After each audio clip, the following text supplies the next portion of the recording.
Salut les amis, c'est Sofiane. On se retrouve pour un nouvel épisode du podcast. C'est en forgeant qu'on devient forgeron et c'est en galérant qu'on devient humoriste. Voici Galère d'humoriste avec aujourd'hui Mehdi Johnson. Salut Mehdi, comment tu vas? Ça va, et toi? Bah, ça va super, merci. Tu avais donc une ou plusieurs anecdotes à nous raconter? Oui, oui, plein d'anecdotes, de galères, d'humoristes, d'êtres humains qui fait de l'humour.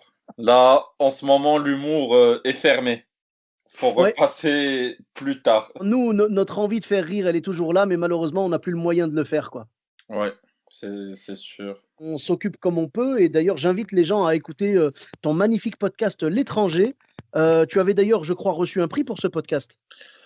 C'est moi l'étranger, j'ai pas reçu de prix, j'ai été sélectionné parmi les meilleurs podcasts francophones dans un Ah, festival, c'est le Paris Podcast Festival.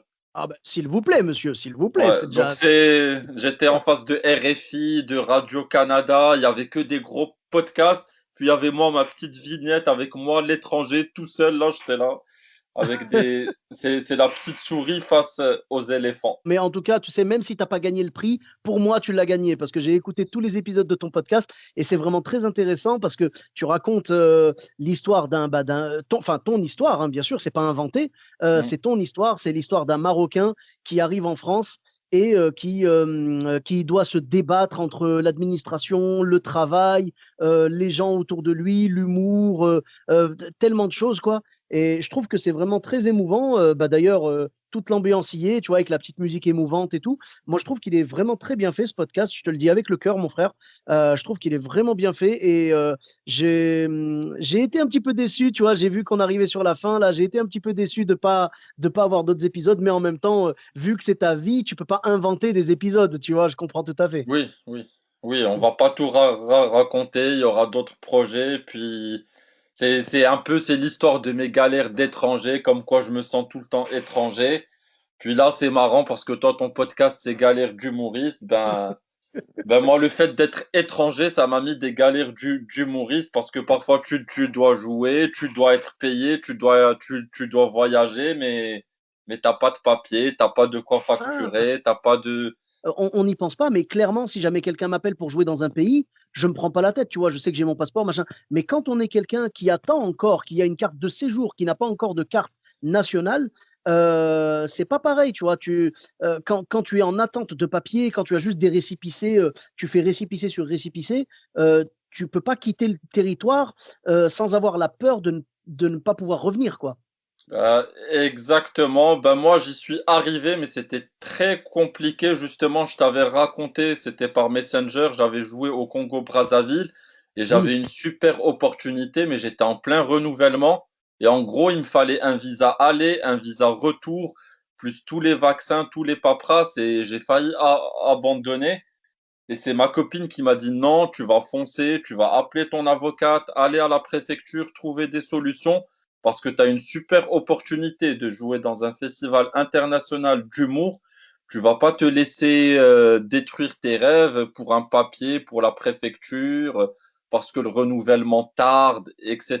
Ça, oui, c'est c'est une clair. galère d'étranger qui m'a fait une galère d'humoriste, mais du coup, j'ai voilà, c'est les rendez-vous, tu te renseignes, tu vas à la préfecture, tu demandes des conseils à ton avocate, etc. Tu arrives à réaliser ce rêve qui n'était pas un rêve, mais qui l'est devenu par la force des choses et d'aller jouer dans un pays à l'autre bout de la terre avec un passeport et des visas. Mais c'est quand même beau. Et puis, heureusement, je veux dire, c'est pas, tu t'es dit, j'y vais et puis advienne que pourra. Non, non. Tu es parti quand même te renseigner avec ton avocate, tu es parti à la préfecture, tu as quand même préparé ton voyage finalement. Oui, ben après c'était soit ça, soit je suis coincé au Congo-Brazzaville avec comme meilleur des cas se retrouver au Maroc et pire des cas rester au Congo. Donc voilà, moi On, j'ai on beaucoup aimé le embrasse, Congo. voilà, on embrasse tous les Congolais qui nous écoutent. Moi j'aime beaucoup le Congo, mais j'avais pas de projet trop là-bas. Enfin bref, après voilà, j'ai construit un peu ma vie ici en France. Donc voilà, après c'est vrai qu'il faut faire attention à ne pas se retrouver coincé dans un Oui, endroit oui, où voilà. on n'a pas prévu. Oui, mais quelque part, est-ce que tu n'as pas raté une carrière? Est-ce que tu ne penses pas que tu aurais pu sortir un podcast là-bas qui s'appellerait Le doublement étranger? Peut-être, Tu hein, vois, je pense, hein. tu as raté quelque chose. Et en Tu as plus, raté j'ai quelque plus chose, de mon frère. notoriété à Brazzaville qu'à Paris, qu'à Casablanca. Donc je me dis que j'aurais pu lancer ma carrière plus facilement Ah là-bas. ben, Très certainement, très certainement. Mais en tout cas, oui, j'imagine que tu parles du festival Tucéo. Oui. J'en ai beaucoup entendu parler de ce festival et franchement, c'est un des meilleurs trucs qui est organisé et tout parce que les gens sont là pour rire, ils donnent de l'énergie, ils sont accueillants parce qu'ils savent que c'est des personnes qui viennent des quatre coins de la francophonie, entre guillemets, qui vont venir jouer chez eux. Et Mm. il y a un amour de l'humour, en fait, qui fait que tu passes des moments magnifiques. Toi, tu avais joué combien de soirs là-bas? Moi, j'ai joué le dernier soir et j'ai enchaîné le lendemain pour la soirée des partenaires à l'ambassade de France de Brazzaville. Et en gros, j'ai fait 2 nuits blanches. Donc, j'ai joué, je crois que c'était le vendredi soir et j'ai enchaîné en jouant le samedi soir. Et après, je suis rentré en France. D'accord, mais c'était quand Donc, même kiffant, quoi. oui, oui, c'était kiffant. Sauf que j'ai pas dormi pendant une semaine, mais sinon, c'était kiffant. T'as une énergie et une adrénaline, c'était horrible. En plus, moi, comme tu me connais, je suis très ouvert, j'avais envie de me mélanger, de me mixer. Donc j'étais dans une chambre avec un ami gabonais que on s'est super bien entendu. Sauf que Uhum. cet ami gabonais, il a joué le premier jour et il ronflait super fort. Donc je peux te dire, mec, que j'ai pas dormi. Lui, il n'avait plus de stress vu qu'il a joué le premier jour. Et du coup, moi, j'ai passé des nuits blanches. En plus, tu sais, c'est une zone tropicale et on était à la saison des pluies.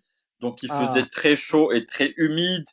T'as les moustiques, t'as la moustiquaire. Enfin, c'est technique pour dormir. Du coup, d'accord, d'accord. tu mets la clim parce qu'il fait super chaud. Sauf que la clim, elle fait un bruit méga fort. Du coup, t'arrives pas à dormir. Du coup, tu mets la clim, puis tu l'éteins pour dormir. Enfin, c'est technique, quoi. D'accord. Et en plus, les ronflements ne devaient pas aider, ouais, c'est Ouais, et sûr. puis les ronflements, je Ah, cherchais sur mon portable comment dormir quand quelqu'un ronfle à côté. J'essayais de le pousser, de le réveiller, puis de me rendormir. C'était technique, quoi. eh ben, tu sais quoi, moi j'ai deux anecdotes. Tu viens de me les rappeler. J'ai deux anecdotes par rapport au ronflement. Premièrement, c'était quand j'étais joué à Poitiers. J'ai été dans un festival là-bas et donc à Poitiers, j'étais avec un ami qui était dans le podcast aussi d'ailleurs. J'en profite pour le saluer. C'est mon ami Fabrice Lamour. Super gentil et tout, vraiment génial. Un mec vraiment super sympa. On s'est retrouvé à dormir chez les mêmes bénévoles qu'on salue également. Et donc, il m'a dit par politesse, tu vois, genre on s'est regardé tous les deux parce qu'on est arrivé dans la chambre, il y avait un lit et un tatami, une espèce de tatami, tu vois, c'est quoi? Ouais, ouais. Voilà, donc l'espèce de lit à la japonaise, là, l'espèce de couche très très fine comme ça pour dormir dessus. Et moi, je me suis dit, bon, comment dire, c'est mon aîné, quoi.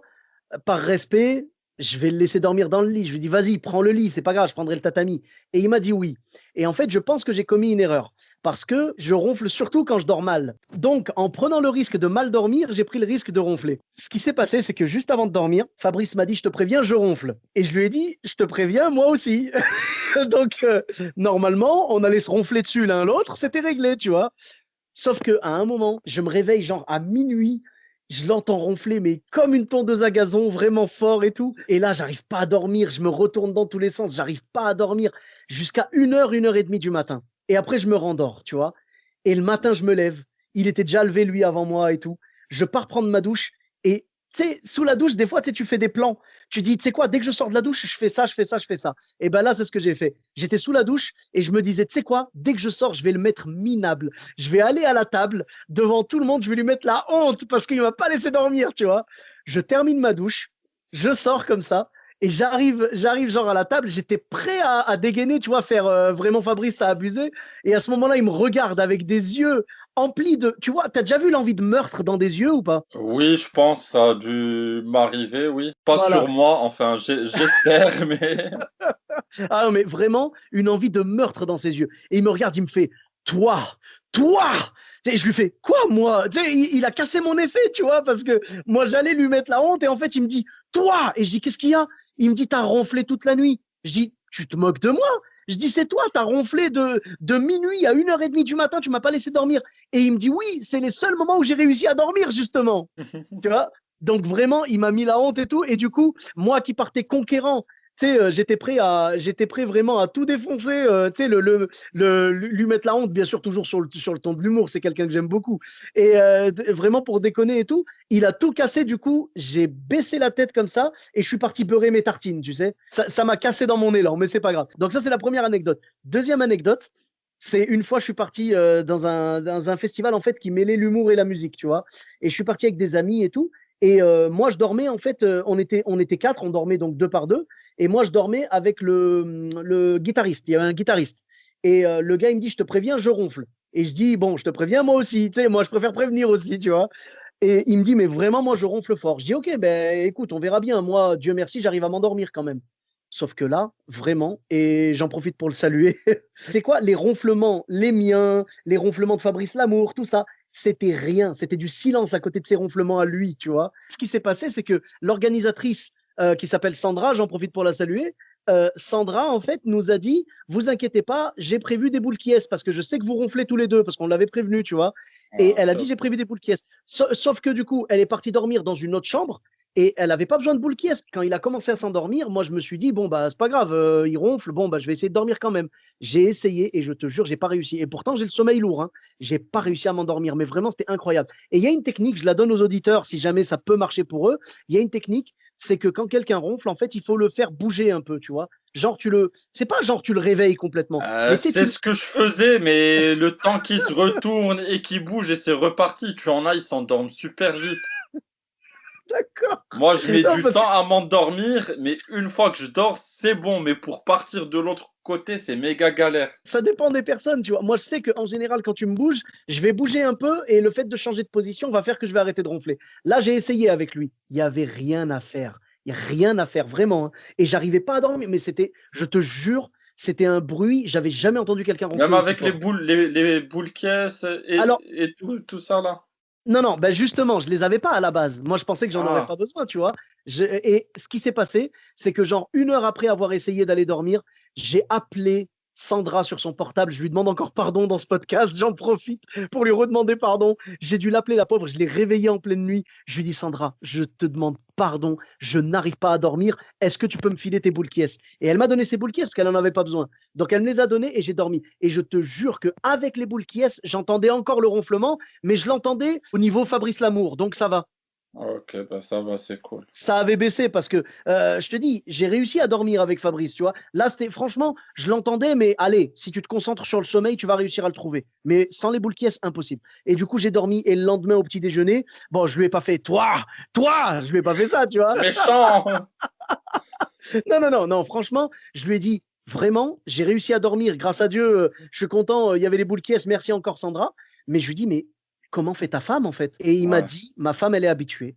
Et je sais pas comment Ma elle a fait. femme, elle est sourde. Elle n'entend Non, pas.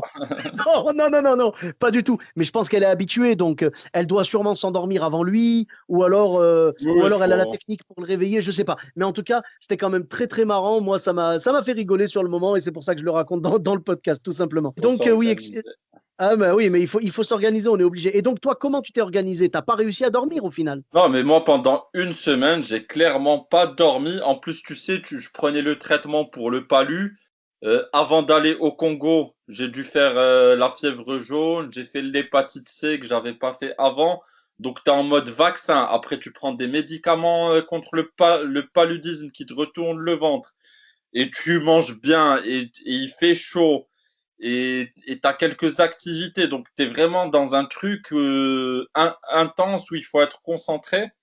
Ben, moi, je crois que je dormais pas, hein. Je devais m'endormir parfois, dormir 2 3 heures. J'étais tout le temps fatigué. Puis... Mais après, tu sais, tu as l'excitation de la scène, de la découverte. Au Congo, tu as plein de noirs. Du coup, tu vois plein de noirs. Tu parles à plein de gens. Tu es content. J'ai adapté un peu mon spectacle avec de l'Ingala. Donc, D'accord, tu es dans une excitation pendant une semaine. J'étais dans une excitation qui a fait que, bah oui, je dormais pas, mais je kiffais. Mais après, d'accord. quand je suis rentré en France, j'ai rattrapé un peu, quoi. Ouais, j'imagine, j'imagine. Par contre, je pense que tous les auditeurs sont comme moi. On se pose la question de pourquoi tu dis il y avait beaucoup de noirs, tu vois plein de noirs. Ben, enfin, je j'ai pas Parce compris. que c'était une petite. Bah, en fait, parce que là-bas, pour le coup, tu as vraiment beaucoup de noirs. Et pour eux, nous, les Arabes, entre guillemets, pour eux, on est des blancs. Quand j'allais dans le marché, on Ah. m'appelait le blanc. Et moi, j'étais là, c'est surtout les gosses. Et moi, j'étais là, j'avais envie de leur expliquer. Mais non, je suis pas blanc, je suis comme vous, j'ai des origines noires, je suis marocain, maghrébin, africain. Mais Oui, oui, pour eux, tout ce qui n'est pas noir, c'est d'accord. blanc. Sauf les Et du coup, Libanais, parce que tu as beaucoup de Libanais en Afrique d'accord. subsaharienne en général. Mhm. Donc c'était intéressant. Puis quand tu vois toutes les problématiques de racisme qu'il y a en France, et c'est marrant quand tu vas en Afrique, bon là on va dans c'est plus galère d'humoriste, mais c'est sociologiquement c'est D'accord. intéressant. Non, mais t'inquiète pas, on vient de passer sur Galère de Rebeu, là, il n'y a pas de souci. Donc oui, raconte-nous. Oui, bah donc là-bas tu te rends compte qu'il y a aussi beaucoup de racisme entre les Noirs et entre eux. Puis enfin tu découvres d'autres choses que là on se dit oui c'est les Noirs, c'est les Arabes en France.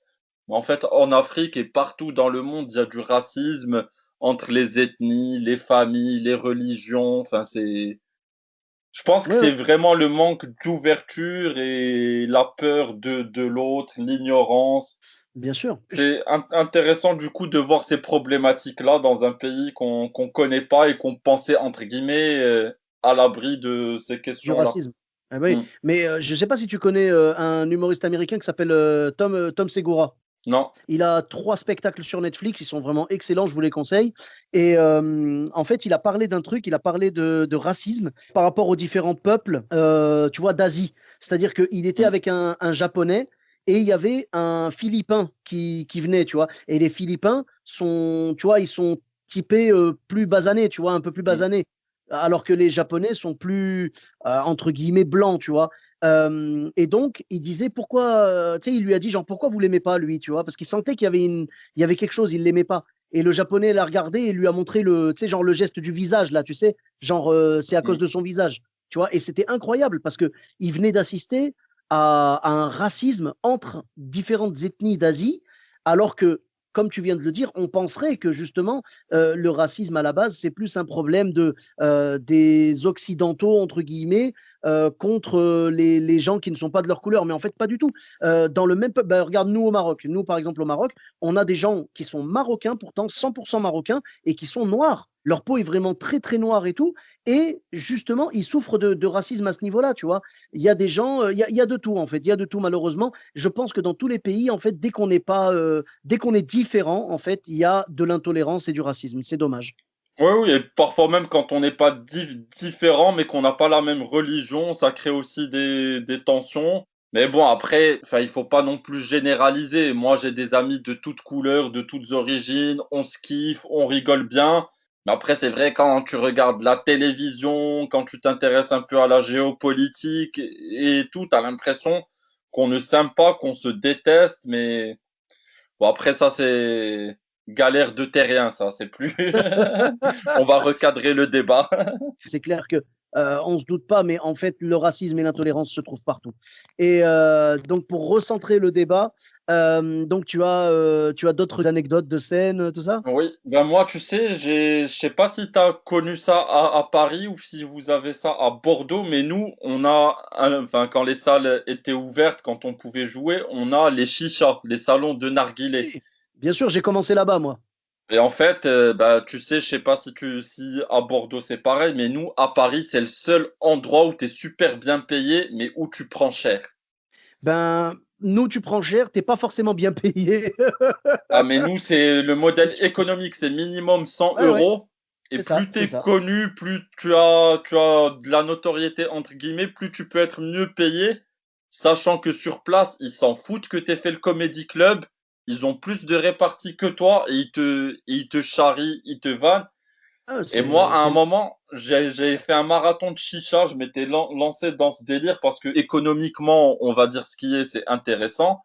Et c'est en sûr. une semaine, je me suis fait 300, 400 euros. Bien sûr, c'est au black, c'est pas déclaré. Et j'avais joué, je m'étais préparé, entraîné. C'était vraiment dur et tout. Et en règle générale, toutes les chichas que j'ai faites se sont bien passées, plus ou moins. Et il y a une chicha, ça s'est tellement bien passé que le mec, il m'a dit, bon, la prochaine fois, tu reviens, c'est toi qui anime, c'est toi qui gère, genre, c'est toi le guest. Mhm. Et mec, j'étais tellement en confiance, je suis arrivé en mode terrain conquis. Certains mecs m'ont reconnu, machin et tout. Genre, j'étais en mode, je suis la star. Sachant que la première fois que je suis passé dans cette chicha, j'ai fait un personnage et ça avait cartonné. Et là, je suis venu en mode moi-même et tout, en mode confiance. Je me suis pris un de ces bides, mais royal. Genre, et ils sont vraiment pas de cœur parce que pour eux, ils s'en foutent. Ouais, on t'a bien aimé il y a un mois. Là, tu nous fais pas rire, dégage. Le public de Chicha, c'est assez impitoyable. Ça les fait rire ou ça les fait pas rire, mais il n'y aura pas de rire de compassion, en fait. Ouais, et du coup, le mec ne m'a pas rappelé. Donc, D'accord. voilà. Ah bah écoute, malheureusement, c'est dur et la chicha, c'est un des endroits les plus durs. Mais bon, on va dire que si tu arrives à faire rire dans une chicha, tu peux être sûr que ton matériel est bon. Après, ça veut pas dire, je pense qu'il faut préciser, ça veut pas dire que si tu sors un nouveau texte qui marche en chicha, il va forcément marcher autre part. Mais par contre, si un texte, tu le joues dans un endroit, une scène ouverte classique, et que ça cartonne, tu vas en chicha et ça cartonne, là, tu peux être sûr que ton texte, c'est du béton. Vraiment, Ouais, si ça marche sur les deux tableaux, tu vois. Mais je pense que beaucoup d'humoristes peuvent marcher en scène ouverte classique, tu vois, dans une scène classique et bider en chicha. ouais. Et d'autres humoristes qui sont moins nombreux, à mon avis, cartonnent en chicha et bide ou marchotent un peu sur les autres scènes, quoi. Et il y a, pour rester sur l'univers des chichas, une fois j'avais joué dans une chicha, mais ghetto, et en fait j'ai eu un sentiment, mais tellement bizarre. En fait, j'avais la moitié du public qui rigolait, qui était avec moi, et l'autre moitié, mais vraiment l'autre moitié, qui m'insultait, qui me disait Mm. dégage, tu brûles, le charbon, qui me vannait et qui m'insultait. Et j'étais dans un truc, je savais pas quoi faire. J'avais une partie qui rigolait, qui m'encourageait, qui kiffait, qui était avec moi. Puis les autres, dégage, au suivant, tu fais pas rire, t'es pas drôle. Et je t'assure, t'as un truc, mais genre, t'es schizophrène, t'es là, Ah, mais c'est je ça. fais quoi, machin. Et du coup, t'essaies de te concentrer sur ceux qui rigolent et qui t'aiment bien, mais en même temps, t'as les autres qui veulent attirer ton attention et qui t'insultent. Donc ouais, non, les chichas, c'est sportif. En plus, à Paris, ça commence méga tard. Genre, le mec, il te dit d'arriver à 22 heures. Meilleur des cas, ça commence à 23 heures, mais en général, ça commence à minuit, 1 heure du mat. Plutôt Donc, tu ça, ouais. rentres chez toi, il est 3 4 heures du mat. Et en gros, si tu as des difficultés pour dormir, ben là, tu as déréglé tout ton cycle de sommeil, machin, pour rattraper le boulot, la vie de tous les C'est jours. ça. C'est C'est ça. compliqué, quoi. Ah. Mais moi, tu vois, j'avais fait une chicha une fois, ben, exactement comme toi au niveau financier, tu vois. C'est en gros, j'étais venu passer une semaine de scène sur Paris et je me suis dit, il y a une chicha et ça payait 100 euros. Je me suis dit, tiens, bah écoute, 100 euros, c'est cool, je peux y aller, même si je prends un bid, parce que de toute façon, je me doutais que je me doutais que j'allais pas cartonner, tu vois. Et donc, j'ai dit, même si ça se passe pas bien ou que je prends carrément un bid, c'est pas grave, ça va me rattraper, genre mon aller-retour, ça va me permettre de Mm. rentabiliser mon aller-retour, et voilà. Et donc, j'y suis allé, et le truc, c'est que je suis sorti de cette chicha, et j'ai voulu attraper le dernier métro, et je l'ai raté. Ce qui fait que je me suis retrouvé en panique, je savais pas quoi faire, j'avais plus de batterie sur mon portable en plus. J'ai Ah demandé à oui. un kebab, ah, je te jure, j'ai demandé de l'aide à un kebab. Tu sais, c'est là où tu es content de. Tu sais, quand t'es gros et en galère, tu es content de trouver un kebab, je te cache pas. Et ah donc j'ai demandé au mec, j'ai dit les gars s'il vous plaît, aidez-moi et tout, je suis pas d'ici, je connais pas Paris et tout. Et ils m'ont dit tu veux aller où? Et je leur ai dit je dois rentrer à la Courneuve. J'étais logé chez un copain à la Courneuve, j'en profite pour le saluer. Et donc je devais aller là-bas et tout chez mon pote Kamel. Et je speed, je commence à dire comment on fait et tout. Et il me dit t'inquiète pas, il y a plus de métro mais il y a le bus de nuit. Et je dis ok, il y a un genre il y a un direct ou tu vois. Et je crois qu'on était à Buzenval ou un truc comme ça, tu vois. Et je prends le bus de nuit avec lui. Il me dit non, non, non. Il me dit toi, tu vas descendre à tel endroit. Après, on va prendre un autre bus de nuit et tu vas descendre à tel endroit. Et il m'a donné tout un plan, le pauvre. Il a été adorable, le mec du kebab. Vraiment, il a été super. Et j'ai pris genre 2 ou 3 bus de nuit pour arriver à ma destination. Et Mm. franchement, c'était chaud. Le bus de nuit, tu sais, j'en entendais parler dans les sketchs et tout, machin. Ah, bus de nuit, genre, c'est le train fantôme, tu vois. Il y en a qui C'est la l'appellent train cour fantôme. des miracles, tu Voilà, la as. cour des miracles. Et bien Tu as là, je des l'ai vécu. bobos, des voyous, des fous, des SDF. Ouais, c'est bon. J'avais coché toutes les cases, moi, tu vois, j'avais tout. J'avais vraiment, j'osais même pas aller regarder dans les yeux et tout, machin. Je flippais. Tout ce que je voulais, c'était arriver en vie chez mon pote.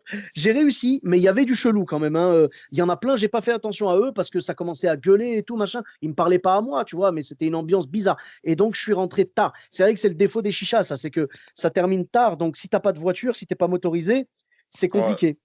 Ou tu prends Voilà. un Uber. Moi, ce que je faisais, je prenais un Uber.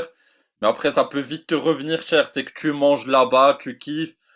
En général, dans les chichas haut de gamme, ils t'offrent à boire, ils te mettent bien, machin. Mais bon, après, t'as envie de manger, t'as envie, Ouais. machin. Il n'y a plus les transports, tu rentres en Uber. Ben, Du coup, le tu as problème, gagné de voilà. l'argent, mais tu dépenses l'argent que tu as gagné, quoi. Eh ben, c'est ça, c'est ce que j'allais dire. J'allais dire, tu vois, moi, mes 100 euros, si j'avais pris un Uber pour rentrer, je pense que j'en aurais eu pour peut-être 40 ou 45 euros de Uber, tu vois. Ouais. Donc, ça m'aurait bouffé quasiment la moitié de ce que j'ai gagné. Bon, ça restait quand même intéressant, mais voilà, quoi. Là, je m'en suis sorti avec 2 ou 3 tickets. Ça allait, ça va. Je m'en suis tiré à 6 euros, quoi, au final, tu vois.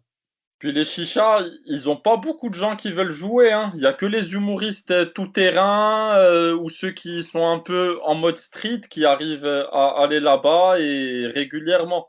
Mais ils Mhm. sont en demande de nouveaux humoristes, hein. Puis c'est en mode Ben, charriage, machin. Et moi, quand je faisais ça à l'époque, je kiffais, mais ça me décalait toute ma vie et c'est fatigant, quoi. Puis ouais, c'est chicha, ça fume. Donc tu rentres, tu pues le narguilé, tu t'es un peu défoncé, machin. Donc c'est. c'est vrai que c'est un petit peu compliqué à ce niveau-là, ouais, mais après, c'est un choix. Moi, je te dis, c'était un choix financier quand j'y suis allé.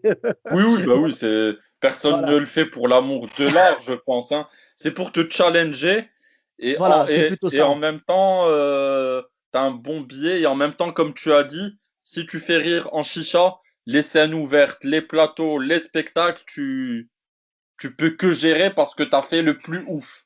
Bah, je pense que ça peut être, tu vois, la validation suprême. Après, il faut pas confondre parce que c'est vrai que tu peux avoir un set qui cartonne en chicha et après, tu vas le jouer sur une autre scène et ça va pas passer parce que, tu sais, les autres scènes, c'est plus conventionnel et tout. Oui. La chicha, comme tu l'as dit, il faut être en mode street, il faut être rentre dedans, Et ils aiment faut aller. l'interaction. C'est vrai que les Voilà, chichas, ils aiment l'interaction. Et si tu fais un seul en scène ou un one-man show, il faut que tu aies des bons sketchs. Parce que oui, si le oui, public, il est là pour rigoler, il n'a pas forcément envie de parler avec toi, ben, il faut que tu lui en donnes. Oui, après, tu as l'autre côté, c'est les théâtres où le mec, il paye 35 balles pour voir un spectacle. Il veut voir un spectacle. Il veut pas voir un mec qui va lui parler. c'est ça, c'est ça. Mais en fait, je pense qu'en règle générale, un sketch qui est taillé pour une chicha ne sera pas forcément bon sur un théâtre, et un sketch qui est taillé pour un théâtre ne sera pas forcément bon en chicha. Mais par contre, comme je disais tout à l'heure, si jamais ton sketch en chicha cartonne et que sur scène, dans un théâtre plus classique, cartonne aussi, là, je te dis, tu tiens une pépite. C'est un truc, faut que tu le gardes, ce morceau-là, et vraiment, il est validé de ouf, quoi.